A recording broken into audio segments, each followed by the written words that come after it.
Welcome to the Encod Media Center in the Pyramid Hotel in Vienna. We are sitting here to discuss, to look a bit on the day today, what happened at the UN Center. We talk first to kids from Ronda, from Amsterdam. Yes. You are one of the driving forces of the Dutch cannabis movement, but also in Spain. Can you tell us about your experiences? You have been one of our coffee sniffer today. Yes.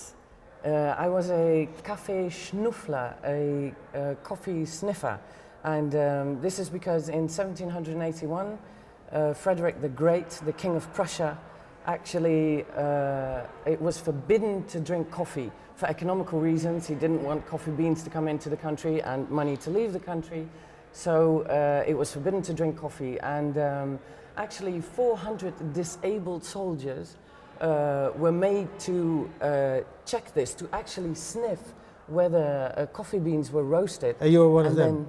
And today, this morning, I was one of them, and so I sniffed about, and I warned the people that to prohibit anything, prohibition doesn't work, it never has and it never will. And I think to prohibit coffee was stupid, and the same holds for cannabis. And what did the people think about it? What did you feel? Most of them had a good vibe. Most people thought it was very funny. We had really great costumes. So, and even though I'm a woman, which is a bit weird, but yeah, it was just great. I felt appreciated and I felt understood. At times not, you know. That's why the debate is there, and I think that's really good. What do you thought about the UN personnel? What was their reaction this morning? It was all UN personnel, and like I said, it was good. It was, people were interested, most of them wanted, we had flyers with the whole story on there, so I think it's a strong story. It shows that prohibition doesn't work, and most people wanted to read about it. They all accepted the flyers, and so yeah, it was good. Some even debated me a little bit about, yeah, but you know. Do you think it has made any impact on the minds of people going inside?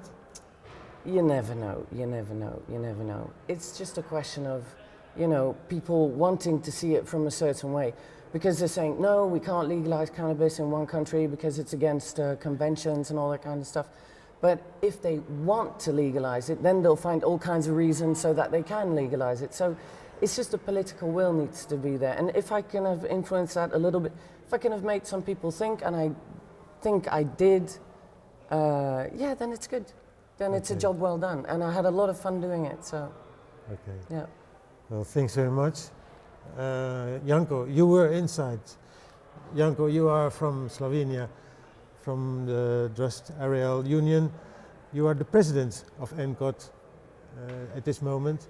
You were inside as one of the delegates going into this UN meeting. What were your experiences? Well, I recognize that discourse of prohibition or drug policy is slightly changing in this time of universe. I mean, new phrases emerge in the sessions.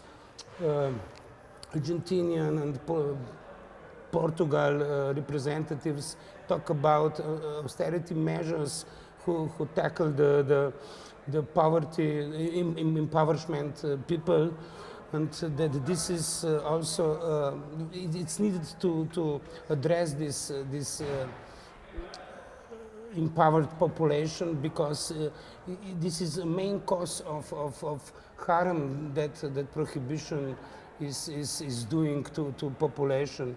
Also, I hear some pretty new voices about how we need to address also mental corruption of delegates, because some delegates say, if we talk frankly, we can lose our jobs.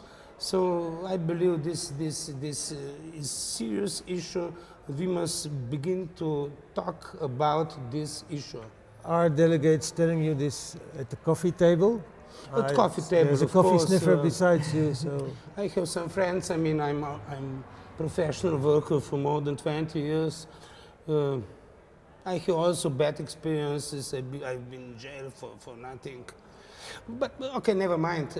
On the coffee table, yes, they informed me, because we talk about new approaches to drug policy, about Uruguay, about new trends in America, about new movements who are crying for drug regulation or legalization of that. Yeah, and they said, yeah, we know, and we feel that this would be good for humanity, but we may not speak because we can lose our jobs. And this took me really hard. Okay. Yeah. Frustrating. Is there any perspective coming from the European continent? You think there is a different voice from Europe coming towards Latin America, towards the Uruguay legalization? Is that opening up in Europe too? Of course, I see a situation like this. In America is more business way, tax. They are talking about tax dollars or whatever. But in Europe, we are now in a phase. The cooperations, the community approach to let's say to freedom to farm is emerging, and we need to boost this socializing movement, because if we grow cannabis for ourselves, this is not a crime, and I believe that in Europe this will be the solution of drug prohibition. We need to present that if we grow in cannabis clubs, for instance, this will be not against we will not producing any crime, we will only helping people to get the medicine or happiness or whatever, yeah, the substance they need. But do you feel at the moment among government delegates an openness to this proposal? Yes, I feel that there is openness, but there's still a certain schizophrenic approach. As we know that in Czechoslovakia, in Czech Republic, a few years ago, new positive laws about production of cannabis for medical use had been involved, but police took another line. I mean, and from my point of view, this is schizophrenic, two-way action government. This is not quite normal government approach. Government must to be healthy. Government must to produce society in which people can live. In which people can evolve in full. Not that police state cut the efforts of civil society. Yeah. But how long will it happen for you? Well, how long will it take for you that this development will go into a legal change?